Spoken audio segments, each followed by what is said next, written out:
Yes, sir. Okay. So in the last class, we were talking about the protection and deprotection of the amino group and the carboxylic group. Okay. So we have seen the Bock protection for the amino group, which can be done by using tertiary butyl azido formate as a reagent, or it can be done by taking ditertiary butyl carbonate as a reagent. Okay, so both the reagents will protect the amino group as a tertiary butyloxy carbonyl group, which is known as Bock group. And this Bock protection can be deprotected using trifluoroacetic acid in DCM or dry HCl in ether, producing the free amino group and alkene and the CO2 gas. Okay.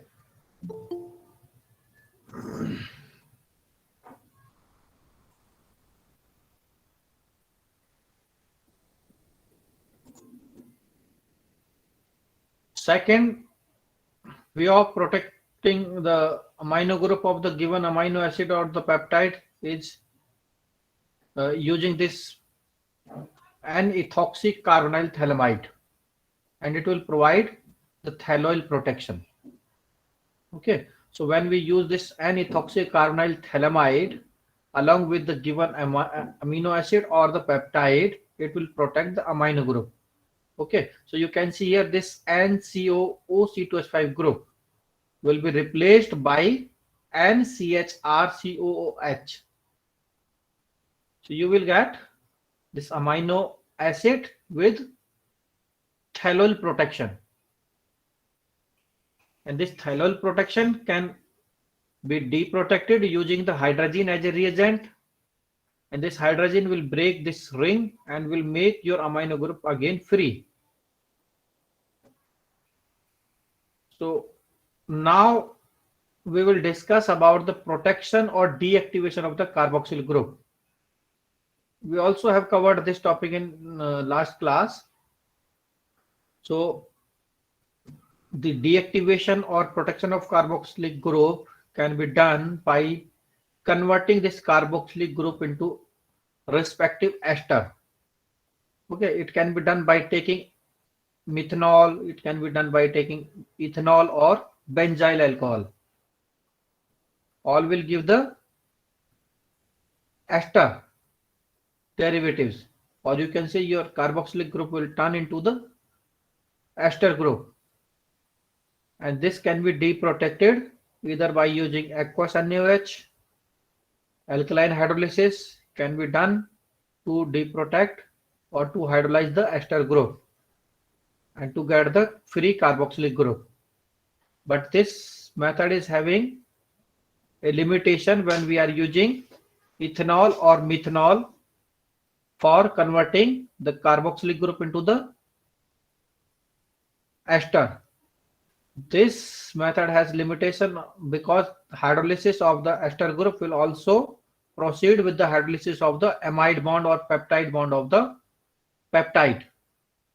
That's why it would be better if we use the benzyl alcohol rather than using ethanol or methanol for converting the carboxylic group into the ester group, because the benzyl esters can easily be deprotected by reducing in presence of the palladium charcoal. So it will produce the free amino group, free carboxylic group, and the toluene as a solvent which can easily be eliminated or which can easily be distilled off. ठीक है, यहां तक हमने cover कर लिया. मैंने आपको एक ओवरव्यू दे दिया. फिर से कोई डाउट था किसी को यहां तक? No, sir. ठीक. Now see, it is also a very important step, that is activation of the carboxylic group. इसको अच्छे से समझ लेना. एक्टिवेशन का मतलब क्या होता है? हमें कार्बोक्सिलिक ग्रुप को एक ऐसे डेरिवेटिव में कन्वर्ट करना है which has a good living group which can easily be replaced ठीक है, जो हमारा इजीली निकल जाए। तो जैसे हम एसिड क्लोराइड में कन्वर्ट कर सकते हैं, carboxylic group can be converted into the acid chloride using the thionyl chloride. SOCl2 से अगर हम रिएक्ट कराते हैं then carboxylic group get converted into the Cl, but before doing that we have to protect the amino group. तो वैसे भी जब हम पेप्टाइड सिंथेसिस करते हैं तो जो हमारा एन टर्मिनल अमाइनो एसिड होता है उसके कार्बोक्सिलिक ग्रुप को हमें एक्टिवेट करना होता है, और उसका हम पहले से ही अमाइनो ग्रुप जो होता है NH2 ग्रुप उसको हम प्रोटेक्ट कर लेते हैं। ठीक है, तो प्रोटेक्टेड अमाइनो ग्रुप वाला जो आपका अमीनो एसिड होगा, when you will treat that with SOCl2, this will act as a reagent as well as a solvent. ठीक है, आपको अलग से किसी सॉल्वेंट की रिक्वायरमेंट नहीं होती है। एक्सेस में हम लोग इसको यूज करते हैं, then this COOH group will convert into the COCl, that is acid chloride, and here this Cl is a very good living group. So whenever another amino group of the amino acid which will form your C terminus of the peptide will attack here as a nucleophile, it will substitute this Cl. So this Cl will come out and directly you will get a CONH bond which is the amide bond or the peptide bond। ठीक है, तो चाहे आप किसी भी group से activate करें इसको, तो वो हमारा जिससे भी हम एक्टिवेट कर रहे हैं, फाइनली जब हमारा अमाइनो एसिड दूसरा अमाइनो एसिड जब अटैक करता है as a nucleophile, it will be replaced. So never be confused कि यहाँ पे Cl की जगह कुछ और भी हो, तब भी आपको कुछ नहीं करना है। And finally we are not suppose to do any deprotection, क्योंकि हमारा बाद में जो हमने ये एक्टिवेट किया ये अपना आप ऑटोमेटिकली निकल जाता है।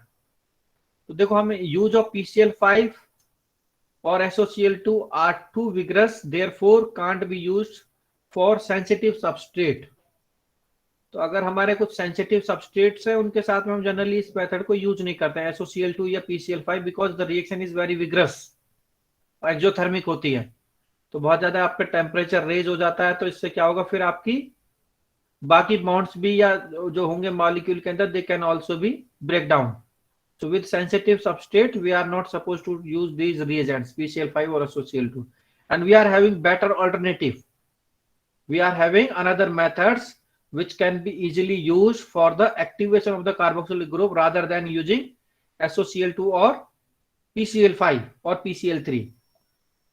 See here, we are having a very good reagent, that is DCC, dicyclohexyl carbodiimide, and it is very frequently used reagent for the activation of the carboxylic group.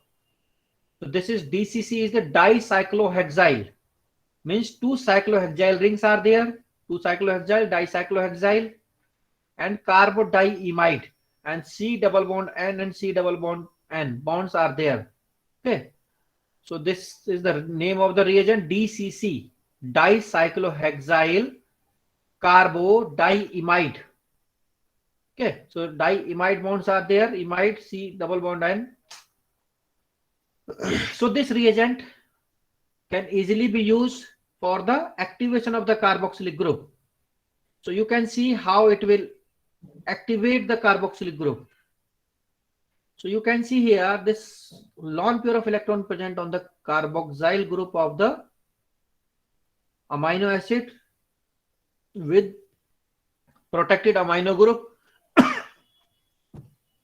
So this as a nucleophile will attack on this polar CN bond. CN bond is polar in nature. Nitrogen is more electronegative compared to this carbon. Okay, so carbon will have the partial positive charge and this is the partially negatively charged.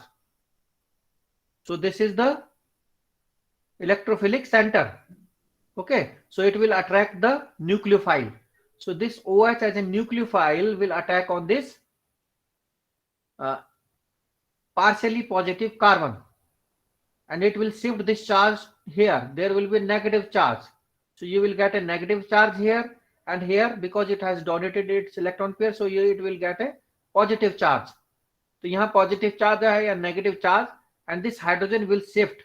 ठीक है, तो यहाँ से जब hydrogen आपकी निकल जाएगी H+ ion, then it will lose its positive charge and this get protonated, जो यहाँ नेगेटिव चार्ज था वहां पे आपका H आ जाएगा. So finally what you will gate, we will get this O, and there will be a bond formation with this O and C.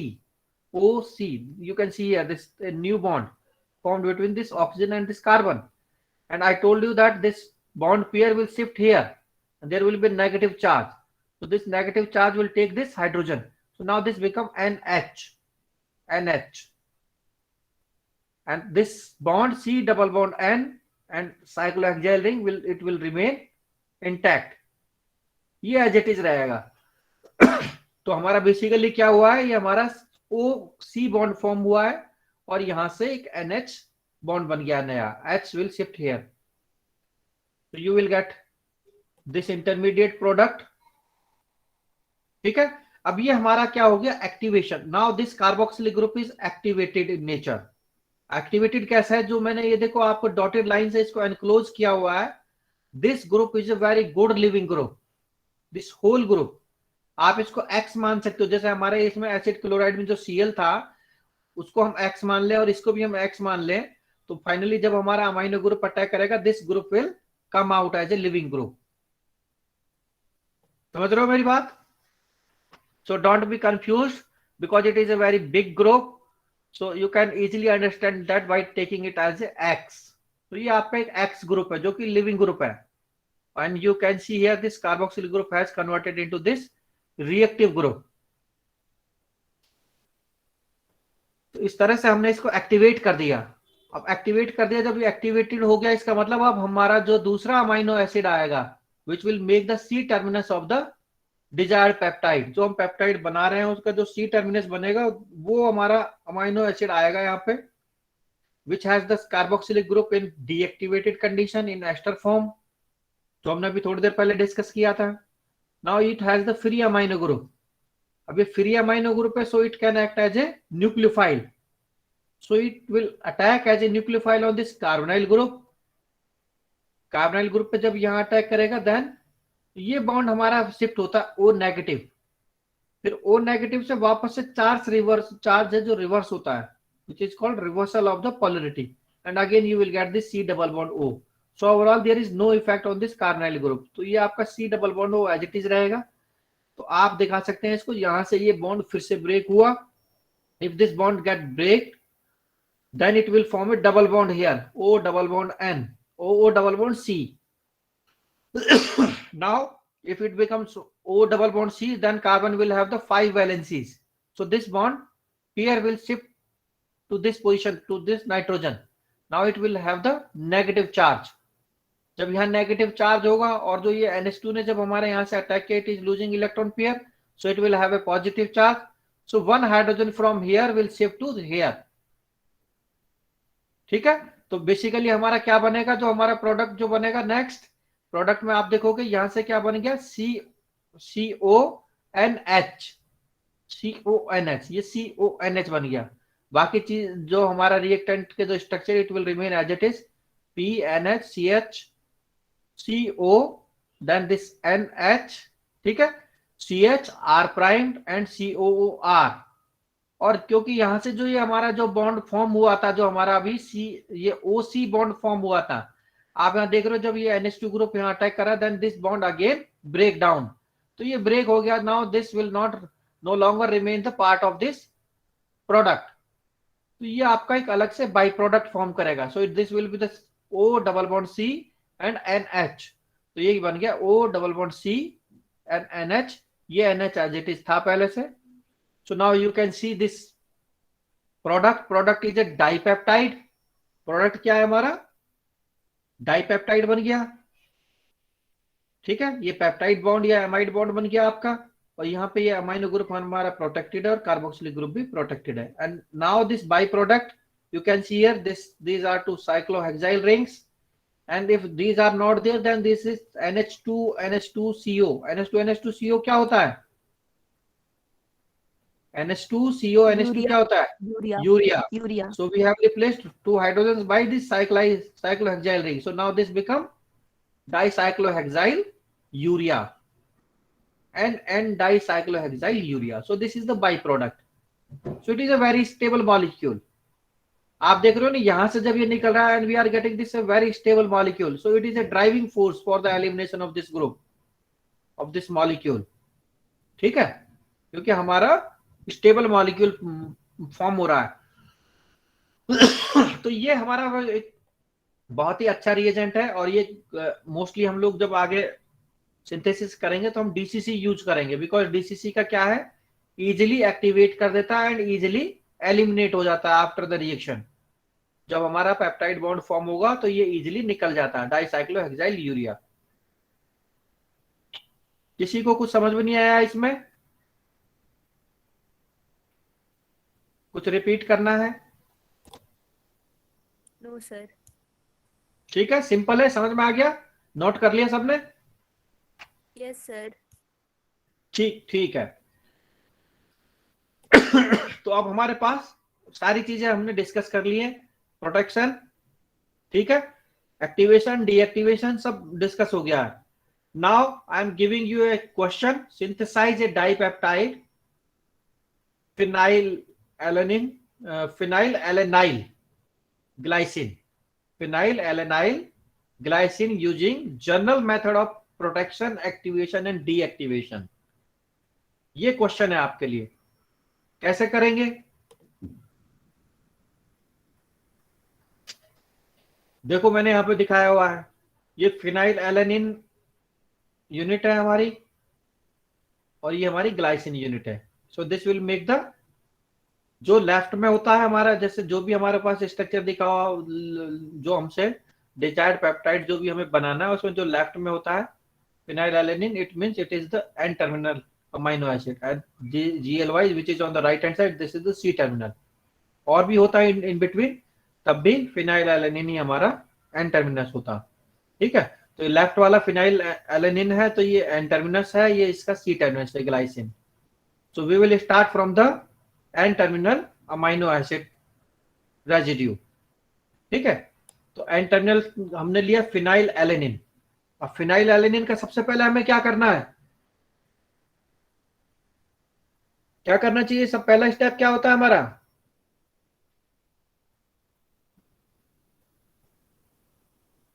बोलो जल्दी बोलो, पहला स्टेप क्या होता है while preparing a peptide?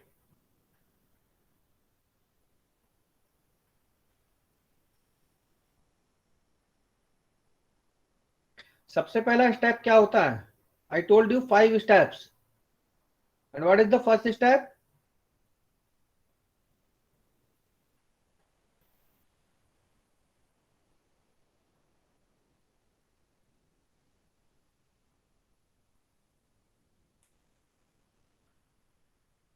Saumya, unmute yourself. Yes sir. हाँ सौम्या बताओ, what will be the first step for the synthesis of a peptide? Yes sir. Sir peptide bond synthesis के लिए सर पहले दो अमीनो एसिड का कपलिंग होना रहता है, एच H2O का डिक्रीज मतलब हाइड्रोलिसिस के बाद।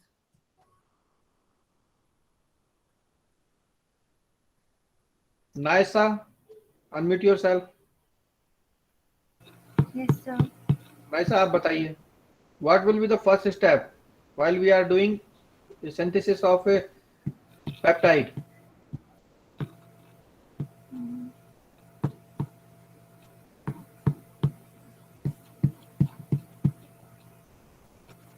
5 स्टेप्स बताए थे ना मैंने, कि हम we have to follow 5 steps, we sir can't directly prepare. Sir first step में बताया था sir, attaching amino acid to the polymer, फिर प्रोटेक्शन करते हैं, फिर कपलिंग, फिर डी प्रोटेक्शन, फिर पॉलीमर रिमूवल। पॉलीमर, पॉलीमर कब बताया मैंने कि आपको पॉलीमर से अटैच करना है? When I told you? Sir protection करते हैं, sir protection of The amino group. protection of N-terminal group. Protection of the amino group of N terminal amino acid. जो N terminal sir. Amino acid है उसके amino group का हमें सबसे पहले protection करना होता है। And nowhere I told you to use a polymer at which we are supposed to attach any amino acid। ठीक है, मैंने अभी तक कहीं नहीं बताया ये। और डायरेक्टली मिक्सिंग करने से 2 अमीनो एसिड से नहीं बनता है। तो फर्स्ट स्टेप हमारा क्या होता है, protection of the amino group of this N terminal amino acid. N terminal amino acid कौन सा है हमारा यहाँ, phenylalanine. So taking this phenylalanine क्या होता है, CH CH2 PH COH and NH2, ये हमारा स्ट्रक्चर होता है फिनाइल एलेनिन का। फिनाइल एलेनिन में जो R ग्रुप होता है वो क्या होता है, CH2PH। तो फिनाइल एलेनिन हमने लिया, फिनाइल एलेनिन का हमें प्रोटेक्शन करना है NH2, तो कैसे करेंगे हम, कौन सा रिएजेंट यूज कर सकते हैं,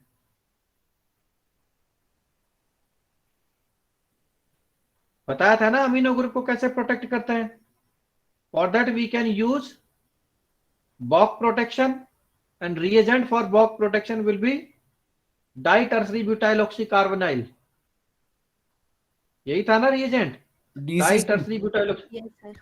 नहीं DCC अलग है यार, डाई साइक्लोहेक्साइल डाइमाइड है वो, डाई ये टर्सरी नहीं यूज, ब्यूटाइल ये डाइकार्बोनेट। नहीं था डाई टर्सरी ब्यूटाइल कार्बोनेट, बताया था हाँ ना। हाँ हाँ, अच्छा ओके Yes, सर। डाई टर्सरी ब्यूटाइल कार्बोनाइल से हम करेंगे तो हमारा बॉक प्रोटेक्शन हो जाएगा। तो सबसे पहले हमने क्या किया, इसका बॉक प्रोटेक्शन, इसका अमाइनो ग्रुप हमने using this di tertiary butyl oxy carbonyl reagent we have done this Boc protection. Boc क्या होता है, ये टर्सरी ब्यूटाइल ग्रुप होता है OCO, ये इसको आप शॉर्ट में बॉक भी लिख सकते हो, आगे हम इसमें बॉक ही यूज करेंगे वर्ड। ठीक है, ये हमने इसका क्या कर दिया, अमाइनो ग्रुप का प्रोटेक्शन। ठीक है, इसके बाद अगला स्टेप क्या होता है, next step, who will tell me the second step. Deprotection. Deprotection किसका कर दोगे बेटा, फिर प्रोटेक्शन करने का क्या मतलब, Activation of COH group. Activation of the COH group, because हम चाह रहे हैं कि जो हमारा एन टर्मिनल अमाइनो एसिड है उसका carboxylic group it should take part in the reaction, but we know that carboxylic group are slow reacting, means we have to activate that. और एक्टिवेशन के लिए कौन सा रिएजेंट यूज करते हैं for activation of the carboxylic group, DCC। अभी थोड़ी देर पहले ही बताया था, ये DCC बताया था ना, DCC। Yes sir. तो हमने यूज कर लिया यहाँ पे DCC, ये DCC का स्ट्रक्चर है। तो DCC जब हमारा अटैच होगा तो ये NH2 यहां से अटैक करेगा, दिस विल बिकम NH, तो हमारा बन गया BOC बॉक NH CH CH2PH, जो कि हमारा एज इट इज था COO, और ये हमारा बन गया CNH cyclohexyl C double bond N cyclohexyl. तो हमारे पास में सेकंड यूनिट आ गई, पहले को हमने फर्स्ट मार्क कर लिया, इसको सेकंड मार्क कर लिया, नोट करो ये साथ के साथ, तब आगे चलेंगे फिर। 2 स्टेप समझ में आ गए, step 1 and step 2। Yes, sir.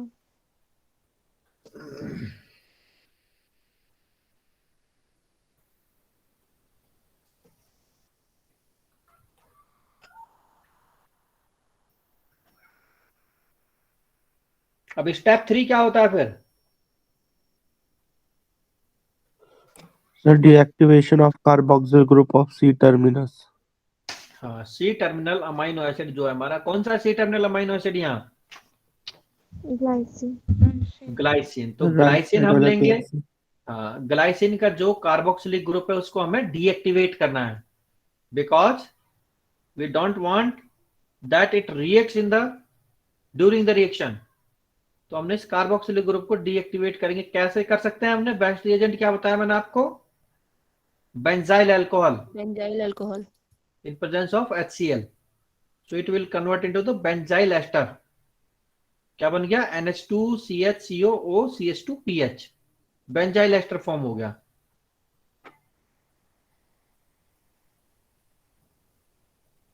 ठीक है, तो थर्ड स्टेप आ गया, ये हमारे पास थर्ड यूनिट आ गई। अब आगे क्या करना होता है, फोर्थ स्टेप क्या होता है, कपलिंग सर कराना दोनों सर। को रिएक्ट कराना होता है, सेकंड और थर्ड वाले को। सेकंड और थर्ड को रिएक्ट कराना होता है, किसके साथ में रिएक्ट कराना होता है, दोनों को रिएक्ट करा दिया, सेकंड जो हमारे पास आया था और थर्ड आया था, दोनों को कपलिंग करा देंगे, दोनों की coupling in presence of the base, triethylamine हमने यूज कर लिया यहाँ पे बेस, क्योंकि बेस से क्या होता है, न्यूक्लियोफिलिक जो सब्स्टिट्यूशन रिएक्शंस है वो इंक्रीज हो जाती है बेसिक मीडियम में। ठीक है, तो यहाँ हमने बेस डाल,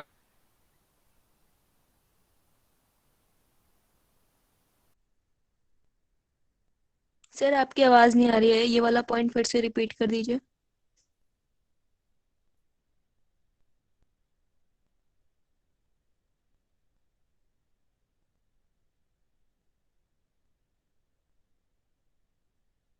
Sir, you're not audible.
आवाज आ रही है आप लोगों को मेरी? Yes, sir. Yes, सर अब sir. आ रही है। अच्छा, बीच में लगता है मेरा डिस्कनेक्ट हो गया था, मुझे ऐसा लग रहा है। तो यस सर, कहाँ तक आपको कपलिंग। सुनाई दिया था? Sir coupling in the presence of base बता रहे थे आप रीजन, तो रीजन को वापस रिपीट कर दीजिए ना सर। बेस की प्रेजेंस में क्या होगा, जो हमारा न्यूक्लियोफिलिक जो सब्स्टिट्यूशन रिएक्शन होती है ना, rate of this reaction will increase. ठीक है, nucleophile can easily attack on the carbonyl group in presence of the base. Yes sir. ठीक है, तो हमारा बाई प्रोडक्ट बन गया यहाँ पे। जब ये कपलिंग होगी तो ये NH2 will attack here and this will substitute it and you will get the dicyclohexyl urea as a byproduct, and you will get this dipeptide which is having protection at amino group and at the carboxylic group. ठीक है, तो ये fourth हमारा जो बन गया unit.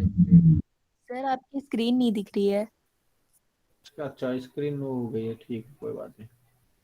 तो disconnect हुआ होगा तो स्क्रीन भी चली गई होगी।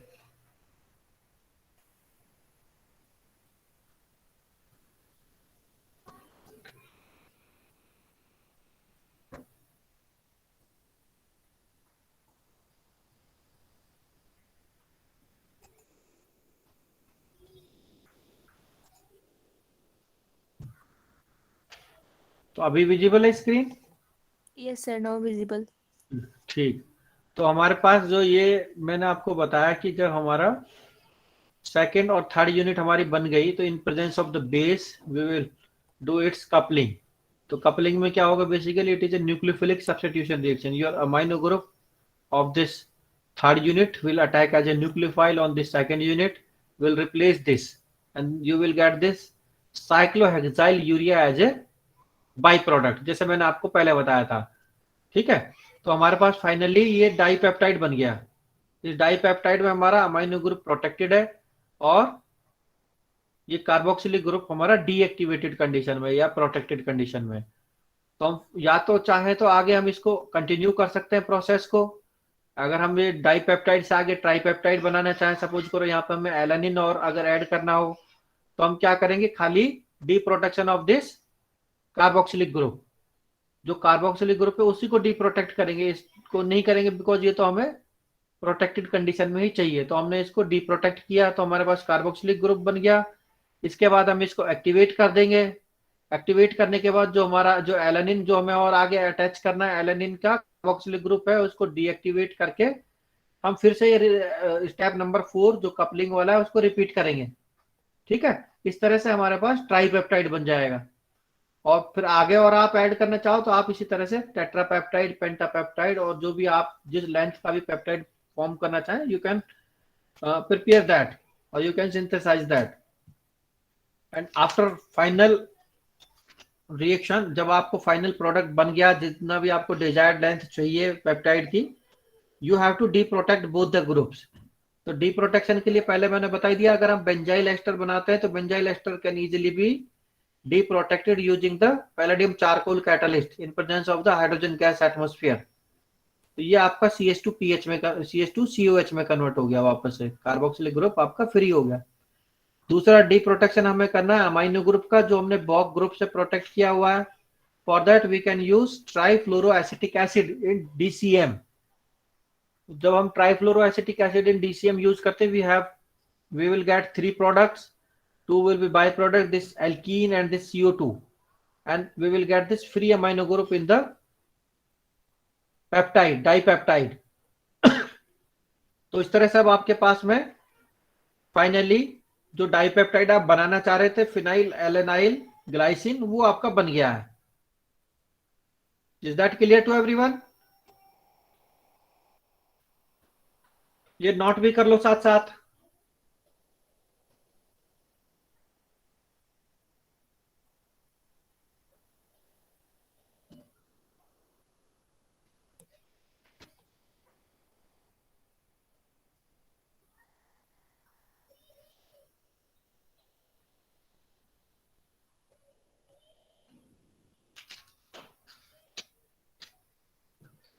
अब ये जो मेथड है हमारा, इस मेथड के कुछ डिसएडवांटेजेस हैं। ठीक है, this method has some disadvantages. तो कई बार आपसे एग्जाम में पूछ लिया जाता है, right 2 disadvantages of the general method of peptide synthesis. सबसे पहला तो it is A time consuming. आप देख रहे हो कितना टाइम लग रहा है, कितने सारे स्टेप्स हमें फॉलो करने हैं, सारे रिएजेंट्स चाहिए, सारी प्रिपरेशन आपको करके रखनी पड़ेगी, पहले सब कुछ अवेलेबल होना चाहिए। सो it is A time consuming process. ठीक है, इट हैज मल्टीपल स्टेप्स है, एक ये भी हमारे लिए ड्रॉबैक है इसका। And it need purification at each step. जो आपके हर स्टेप के बाद, देखो आपने पहला स्टेप यूज किया, बॉक प्रोटेक्शन किया, तो ये कोई जरूरी नहीं है कि आपकी 100% रिएक्शन चली जाती है, कुछ अनरिएक्टेड मटेरियल बच जाता है आपका। ठीक है, और कुछ अमीनो एसिड भी अनरिएक्टेड रह जाएगा, या कुछ और जो बाई प्रोडक्ट्स होंगे वो होंगे इसके साथ साथ। तो हमें उनको सबको प्योरीफाई करना पड़ता है।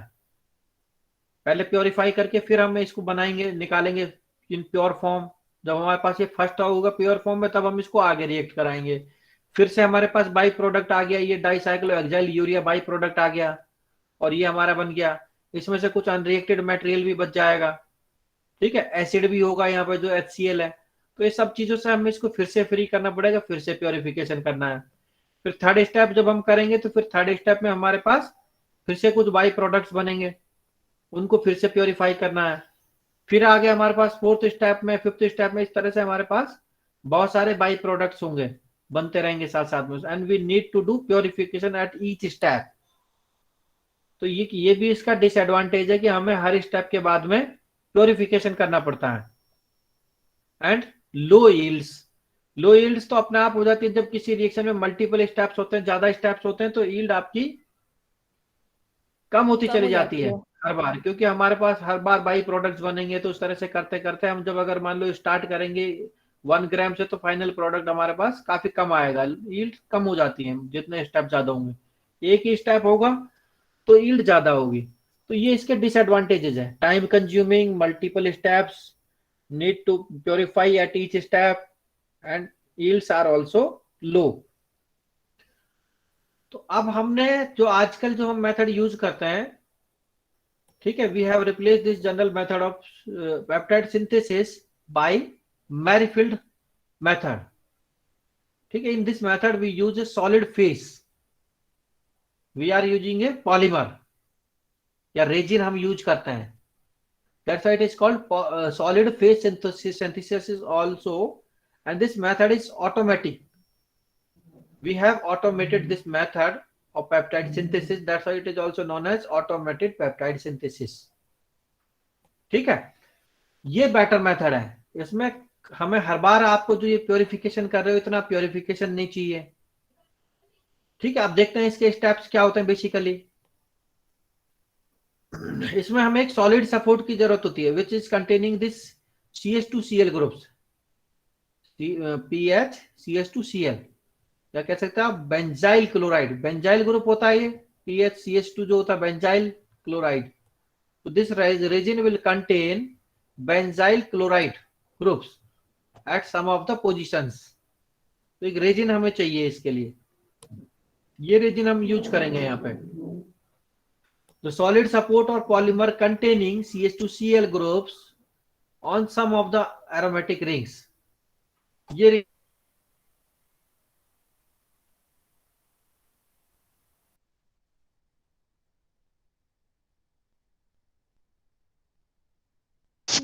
We सर can't hear आपकी you, आवाज sir. फिर से नहीं आ रही है।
हाँ, कनेक्शन डिस्कनेक्ट हो गया मेरा, मुझे लग रहा है लाइट जाने की वजह से।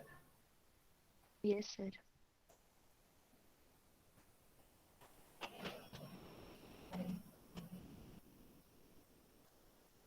ये ऑनलाइन टीचिंग में सबसे बड़ी प्रॉब्लम यही है, टीचर बेचारा बोलता रहेगा, उसको पता ही नहीं, कोई सुनने वाला भी नहीं है। मैं बोले जा रहा हूँ, बाद में मुझे रियलाइज हुआ कि कोई रिस्पॉन्स नहीं मिल रहा उधर से। तो यहाँ हम डिस्कस कर रहे थे मैरीफील्ड मेथड, ठीक है? Yes, sir. स्क्रीन विजिबल है? Yes, sir. Yes, sir.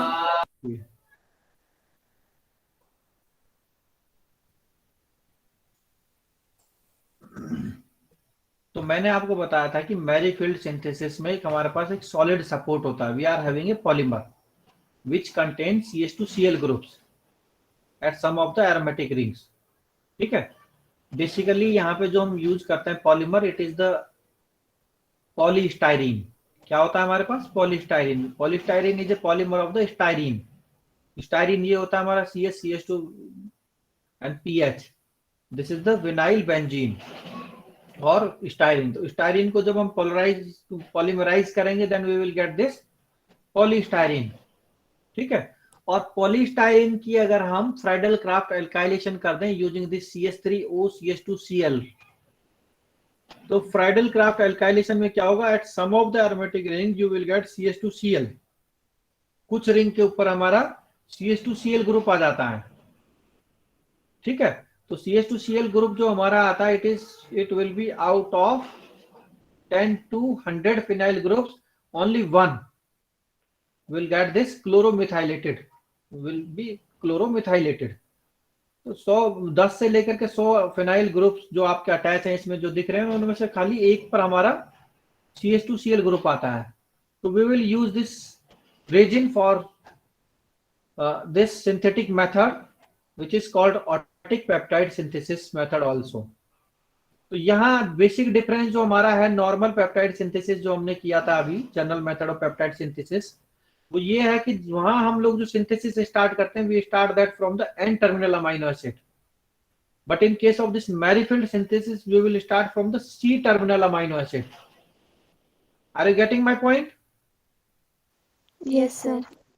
ठीक है। तो हमारा जो ये मैंने एक एग्जांपल दिया हुआ है alanyl glycine, we are going to synthesize this using this Merrifield synthesis, and here we will start from the C terminal amino acid rather than using this ALA।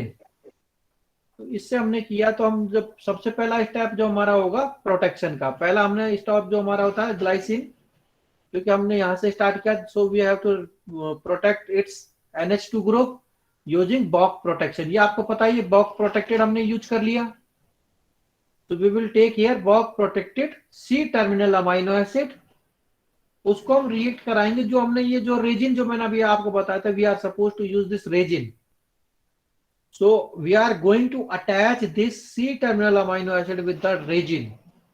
तो रेजिन में क्या है हमारा CH2Cl, और जो ये कार्बोक्सिलिक ग्रुप है, it will act as a nucleophile here, it will attack here and it will replace this Cl। तो HCl विल कम आउट, क्या निकल जाएगा यहां से? HCl निकल जाएगा, and you will get the ester linkage, you will get this COOCH2 and resin, PH resin। तो ये जो हमारा लिंकेज है, ये कौन सा लिंकेज है? Ester linkage with resin. So directly we are getting our C terminal amino acid attached with the resin through a ester linkage। ये एस्टर लिंकेज आपका फॉर्म हो गया अब, ठीक है? यहां तक समझ में आया? इन presence of the solvent DMF, dimethyl formamide. DMF क्या होता है? Dimethyl formamide, which is a solvent. तो यहाँ HCl हमारा निकला है अभी। ये देखो आपका क्या निकल रहा है जब ये रिएक्शन होती है, H from here and Cl from here, HCl minus HCl। तो सेकंड स्टेप पे हमारा क्या होगा? जो हमारे पास जो ये रेजिन जो हमारे के साथ अटैच हो गया हमारा C terminal amino acid which is having a Boc protected amino group,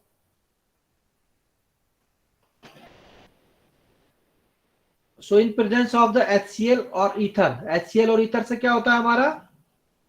D protection हो जाएगा। डी प्रोटेक्शन, बॉक का डी प्रोटेक्शन हम कैसे कर सकते हैं? ये तो trifluoro acetic acid in HCl use करके कर सकते हैं, या फिर HCl इन ईथर। ये डाइऑक्सिन क्या होता है? It is ether. तो हमने एक ईथर की प्रेजेंस में HCl, ईथर सॉल्वेंट में HCl लिया हुआ, dry HCl, so it will deprotect this amino group. तो यह हमारा अमाइनो ग्रुप डी प्रोटेक्ट हो गया। But because we are using here HCl, तो ये किस फॉर्म में आएगा? हमारा NH3+ की फॉर्म में, and Cl negative ammonium chloride salt की फॉर्म में होगा। आप जब नॉर्मली हम लोग इसको डी प्रोटेक्ट करते हैं तो क्या क्या प्रोडक्ट बनते हैं हमारे? एक तो हमारा ये एल्कीन बनता है, CH2 double bond C CH3, दूसरा CO2 बन जाता है, और ये NH2 बन जाता है। यही होता है ना? Yes, sir. और यहाँ HCl भी है, तो HCl क्या करेगा? इसको सॉल्ट फॉर्म में कन्वर्ट कर देगा, NH3+ और Cl नेगेटिव में। तो अब हमें क्या करना पड़ेगा? बिकॉज ये हमारा सॉल्ट फॉर्म में आया है, हमें आगे जब इसमें अटैच करना है ALA को, तो हमें ये NH2 ग्रुप फ्री चाहिए, तो हमें इसको न्यूट्रलाइज करना पड़ेगा। जो यहाँ पे एक्सेस जो एसिड है HCl, we have to neutralise that. तो अगले स्टेप में हम क्या करेंगे? थर्ड स्टेप में वी विल डू वॉशिंग कर देंगे और न्यूट्रलाइज कर देंगे विद ट्राइइथाइल एमीन।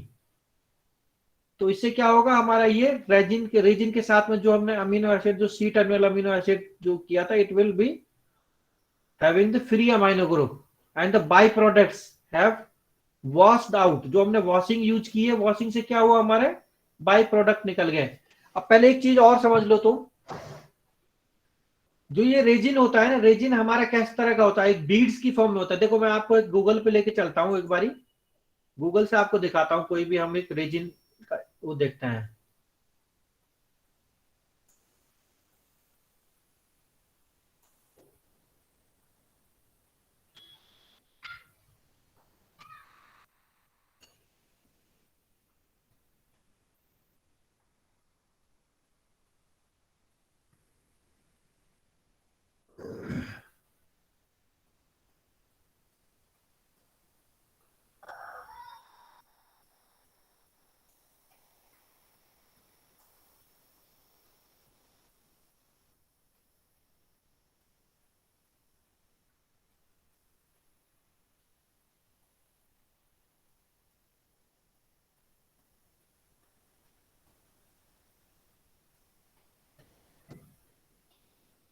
ये दिख रही है आपको? देखो स्क्रीन पे ये बीड्स की फॉर्म में जो दिख रही है, इस तरह के हमारे पॉलीमर्स होते हैं।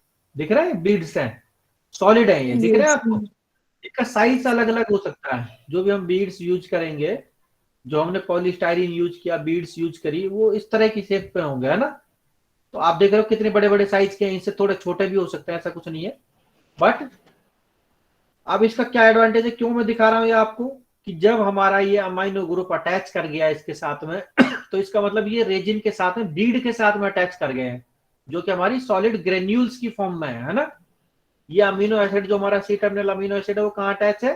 With this polymer. तो जब हम वॉशिंग करेंगे तो जो बाकी चीजें हैं, वो जो इसके साथ जो भी हमारा जो बाई प्रोडक्ट बन रहे हैं, वो सब के सब क्या होंगे? वॉश आउट हो जाएंगे, सॉल्वेंट में चले जाएंगे। और जो ये बीड की फॉर्म में होगा, जो हमारा पॉलीमर है, उसके साथ में हमारा C terminal amino acid as it is attached रहेगा। इसका मतलब प्योरिफिकेशन बहुत आसान हो गया, हमें कुछ नहीं करना, सिर्फ क्या करना? वॉशिंग करनी है, और वॉशिंग करने के बाद हमारे सॉल्वेंट को निकाल देंगे, फिल्टर कर देंगे। फिल्टर करने के बाद में जो सॉलिड, जो हमारे पास जो बीड्स हैं या जो ग्रेन्यूल्स हैं जो रेजिन के, उसके साथ हमारा अमीनो एसिड अटैच इंटैक्ट है, तो वो नहीं जाएगा वॉशिंग में। जब न्यूट्रलाइज करेंगे तो इसके साथ जो HCl था, वो न्यूट्रलाइज होकर के सॉल्वेंट बना के निकल जाएगा, ठीक है? वो निकल जाएगा आपका, लेकिन आपका जो amino acid C terminal amino acid, it will remain intact with the resin. ये रेजिन के साथ में अटैच रहेगा आपका, ठीक है? तो अब हमें क्या फायदा हुआ कि हमने यहाँ पे बिना किसी एफर्ट के, बिना किसी प्योरिफिकेशन मेथड के, सिर्फ वॉशिंग से और न्यूट्रलाइजेशन से हमने इसको प्योरीफाई कर दिया। अब फोर्थ स्टेप में हम क्या करेंगे कि जो हमारा एन टर्मिनल अमाइनो एसिड, क्योंकि C टर्मिनल तो हमने अटैच कर लिया रेजिन के साथ में, अब एन टर्मिनल अमाइनो एसिड को हम विद बॉक प्रोटेक्शन लेकर के आएंगे। बॉक प्रोटेक्शन हमने लगा दिया, सो दैट इसका अमाइनो ग्रुप रिएक्शन में पार्टिसिपेट ना करें। और जो ये कार्बोक्सिलिक ग्रुप है, इसको हम एक्टिवेट कर देंगे। एक्टिवेट करने के लिए हमें इसको अलग से कुछ कराने की जरूरत नहीं है, डायरेक्ट हम इसमें DCC डाल देंगे। क्या करेंगे हम रिएक्शन में डीसीसी डाल देंगे। तो डीसीसी क्या करेगा ड्यूरिंग द रिएक्शन, इसको एक्टिवेट कर देगा, जो हमारा ग्रुप फॉर्म होता है। आपने देख लिया डीसीसी के साथ में क्या बनता है, ग्रुप बनता है। तो अब ये जो फ्री अमाइनो ग्रुप है ये अटैक करेगा यहाँ पर, और जो भी यहाँ हमने डीसीसी के साथ में जो अटैचमेंट था it will be replaced by this NH group. तो हमारे पास डायरेक्टली क्या बन गया, ये पेप्टाइड बॉन्ड फॉर्म हो गया। पेप्टाइड बॉन्ड में देखो ये हमारा बॉक्स प्रोटेक्टेड ये आ गया, N terminal amino acid OCO NH। कौन सा था एन टर्मिनल पे हमारा, एलेनिन। तो ये एलेनिन में क्या होता है, R CH3 CH CH3 CO, ये CO, और ये NH यहां से NH CH2 ग्लाइसिन का CO O CH2 and resin. तो ये हमारे पास में डाइपेप्टाइड फॉर्म हो गया। ठीक है, कुछ हमें अलग से एफर्ट्स नहीं करने पड़े, ये हमारा जस्ट वॉशिंग से ही हमारा हो गया। न्यूट्रलाइज कर दिया था हमने, न्यूट्रलाइज करने के बाद में बॉक्स प्रोटेक्टेड हमने डायरेक्ट अमीनो एसिड यूज करा, N terminal amino acid in presence of the DCC which will act as a activating group for this carboxylic group, and directly we will get a coupled product। ये coupling हो गई आपकी, that is a dipeptide। अब इसको अगर आपको आगे बनाना है तो आप इसको स्टेप को रिपीट कर देंगे। रिपीट कैसे करेंगे, इस बॉक्स प्रोटेक्शन को यहां से हटा देंगे, then we will bring another amino acid with box protection. ये हमारा स्टेप 3, और जो है हमने यहाँ पे डी प्रोटेक्शन किया था वो सारे स्टेप को हम रिपीट करते जाएंगे, तो आपका और अटैच हो जाएगा। Finally we have to deprotect. तो डी प्रोटेक्शन के लिए हम HBr in trifluoroacetic acid use करेंगे। तो ये रिएजेंट जो हम यूज कर रहे हैं HBr in trifluoroacetic acid, it will deprotect both the groups. दोनों ग्रुप्स को डी प्रोटेक्ट कर देगा। कौन से को, ये अमाइनो ग्रुप जो बॉक्स प्रोटेक्शन से था Excuse me, sir. बोलिए सर वो हमारी नेक्स्ट क्लास की लिंक आ गई है सर, 132 हो गए। अगर आप आप जी। अटेंडेंस ले लो, मैं ये इसको 1 मिनट में वाइंड अप कर रहा हूँ। ठीक है, जी मैं थोड़ा सर, सा ओके सर। ये खत्म हो गया, मैं आगे नहीं पढ़ाऊंगा। तो ये हमने देखो HBr और ट्राइफ्लोरोएसिटिक एसिड यूज किया, तो ये एक साथ दोनों को डी प्रोटेक्ट कर देगा। आपको पता है डी प्रोटेक्शन से क्या क्या बाई प्रोडक्ट बनते हैं बॉक्स प्रोटेक्शन को। तो ये NH2 आ गया हमारा। इधर से जो हमारा ये रेजिन के साथ अटैच था एस्टर बॉन्ड, ये एस्टर बॉन्ड भी ब्रेक हो जाता है using this HBr trifluoroacetic acid. So you will get the free carboxylic group. So this way you have synthesized this alanine glycine. ठीक है, by repeating step 2, 3 and 4 we can synthesize peptide of the desired length। तो जो भी आपको करना है repeat करते रहो स्टेप 2, 3 एंड 4 को, और आपको पेप्टाइड बन जाएगा। इस मेथड का एडवांटेज क्या है, it is time saving, high yielding. Time आपका बच गया, no need to separate intermediates and purification at step is not required, each step is not required. हर स्टेप के बाद में प्योरिफिकेशन भी नहीं चाहिए। Washing and neutralisation are automated. जो ये वॉशिंग का प्रोसेस है और न्यूट्रलाइजेशन है ये सब ऑटोमेटिक है, आपको नहीं करना है अलग से कुछ भी। Clear to everyone? Yes, sir. Okay, now you can leave and join your next class. Thank you. Thank you, sir. Okay. Thank you, sir. Have a nice day, sir. Okay.